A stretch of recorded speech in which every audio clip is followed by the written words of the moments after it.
Hey y'all, quick question. When someone says they're taking accountability, but they only own the parts that sounded acceptable, is that real accountability or is that image management? Because tonight we're talking Karen Huger sit down with Andy Cohen, and I'm not convinced she fully owned the alcohol part the way she owned the prescription pill part. Drop your answers in the comments because this isn't just about reality TV, this is real life.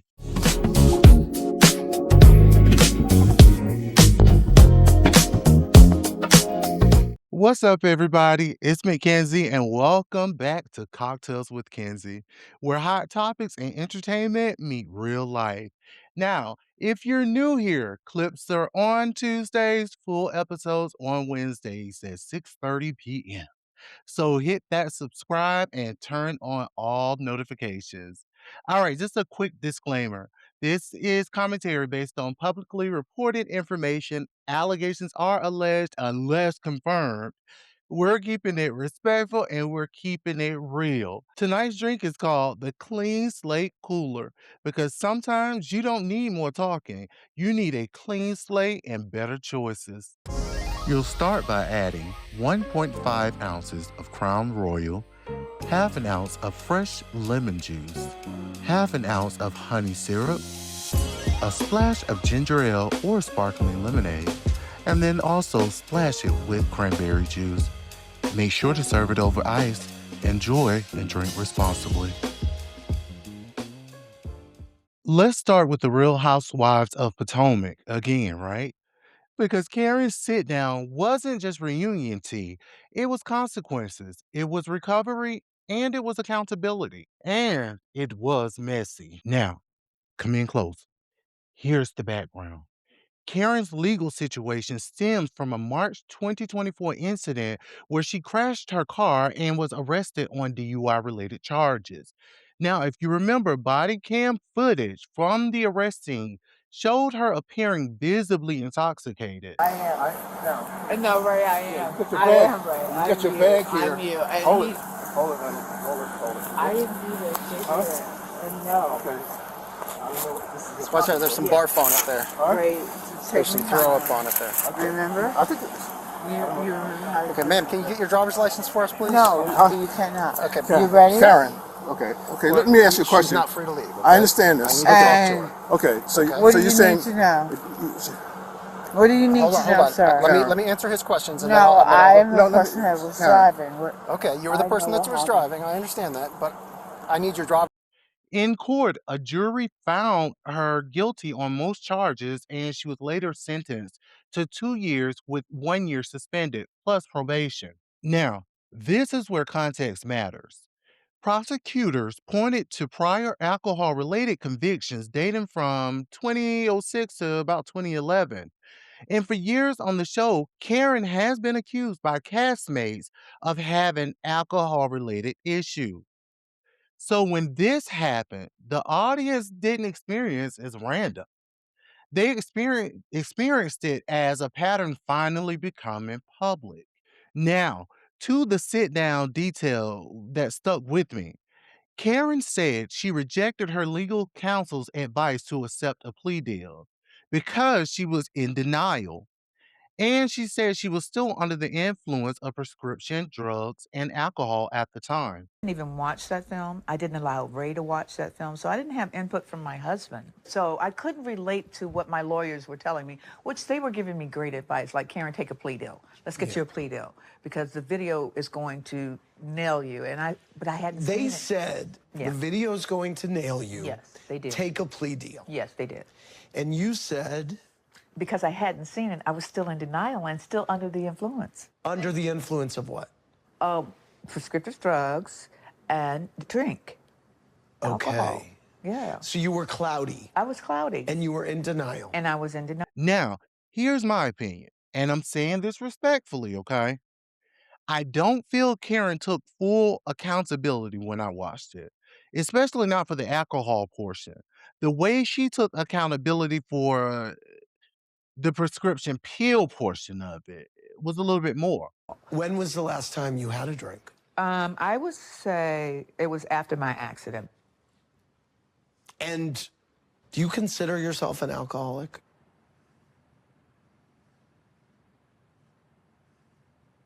I consider myself a person living in lifetime recovery. Because it's two drugs, I don't underestimate either. There's a lot of shame associated with saying, oh, I'm a drug addict. Oh, I'm an alcoholic. So I've chosen to say I'm a woman living in lifetime recovery because I'm dealing with both. I can't ignore one or the other. But accountability is not just this is what happened to me. It's here's what I did and here's what I'm doing now. Because when your choices can endanger lives, full accountability matters. And we're not judging here, okay? We're just stating what we felt. So here's the question of the day again. If someone fully owns one part of the problem but minimizes the other, do you consider that accountability? And when prescriptions are involved, where does responsibility start and end? Doctor, patient, or both? Drop your take. Let's switch lanes. Shawnee O'Neal, well, excuse me, respectfully, Shawnee Henderson announced that Basketball Wives will not be returning. The show launched in 2010 and ran about 12 seasons over 15 years. Everybody, I wanted to jump on here real quick before the news got out and people try to be messy and make this something that it's not. This is just called growth and, moving forward. I'm announcing today that Basketball Wives will not be returning. Since its launch in 2010, this franchise has been the defining part of my professional journey. What began as a vision to tell my story and stories of women like me grew into a cultural movement that created opportunity, sparked conversation, and honestly amplified voices that deserve to be heard. I'm so grateful to VH1, Truly Original, Shed Media, and BET for their partnership and belief in a show that left a long-lasting mark on entertainment. Most importantly, I'm thankful to the women who trusted me with their stories and the creatives in front of and behind the camera who helped bring this vision to life season after season. Growth requires evolution and knowing when to honor a chapter while preparing for what's next. While this journey is concluding, I'm actively developing new projects that align with my personal and professional purpose, continuing to create meaningful opportunities for women across media and business. Basketball Wives will always be a cherished part of my legacy and a foundation of my career as a producer. Thank you for your support from day one, and I look forward to this next season of leadership, creativity, and expansion, and sharing it with you. Now, in the comments, a lot of people basically said this is long overdue because they're tired of watching women who are older, established, financially well off, still throwing drinks, still doing the same fight cycle season after season. And I really agree. I agree. The themes started feeling the same. I mean, it was the same conflict blueprint, same escalation, same who said what. And at a certain point, it stopped feeling real. It starts feeling more produced. And when reality stops feeling real, the audience checks out. All right. This next story is heavy, okay? So I'm going to take my time and I'm going to handle this with care. No sensational details. This is about the survivor speaking and the systems around her. Rashana Landfair, I think that's how you pronounce her name, previously and publicly known as Jane Doe, has broken her silence with a new memoir and a TV interview with CBS Mornings. Her book is titled Who's Watching Shorty? Reclaiming Myself from the Shame of R. Kelly's Abuse. And she describes grooming, control, and what it's like when your trauma becomes public spectacle. Now, Sparkle Stephanie Edwards is an R&B singer who was connected to R. Kelly professionally, including collaboration and industry association. And she is widely known publicly for speaking out about him in the early 2000s. Now, You wonder how Sparkle comes into this? Well, Rashana describes Sparkle as a family connection that linked her into R. Kelly's orbit. And Rashana's account includes a moment where she says Sparkle, which is her aunt, told her to ask him to be her godfather. Take a listen. But you describe at length how it started. You mention your aunt, the artist Sparkle, who used to work with R. Kelly. I want to read some of it from, I think it was page 18. You say in the book, the next time we're at the studio, this is what you say, Sparkle said. You say your aunt told you the next time we're at the studio, you should ask Robert to be your godfather. Aunt Sparkle explained that I should sit on his lap and rub his head while I asked him to be my godfather. This instruction seemed sort of weird since I hadn't sat on his lap before, but I didn't question it. When you think back, is that where it all begins? If you'll recall, R. Kelly was sentenced to 30 years in the New York federal case. Then, in the Chicago federal case, he was sentenced to 20 years, with 1 year consecutive to the New York sentence. So, overall, he's facing roughly 31 years total. Those cases involved federal convictions, including racketeering, sex trafficking laws in New York, and child exploitation related convictions in Chicago.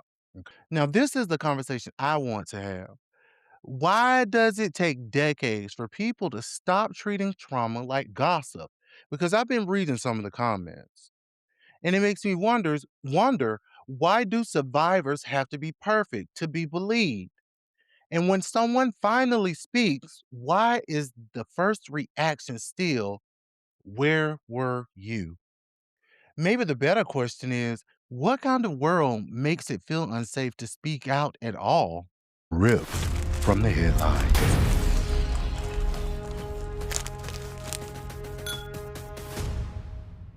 An 80-year-old Ohio man, William Brock, was sentenced to 21 years to life after an Uber driver, Lolita Tolan Hall, was unalived.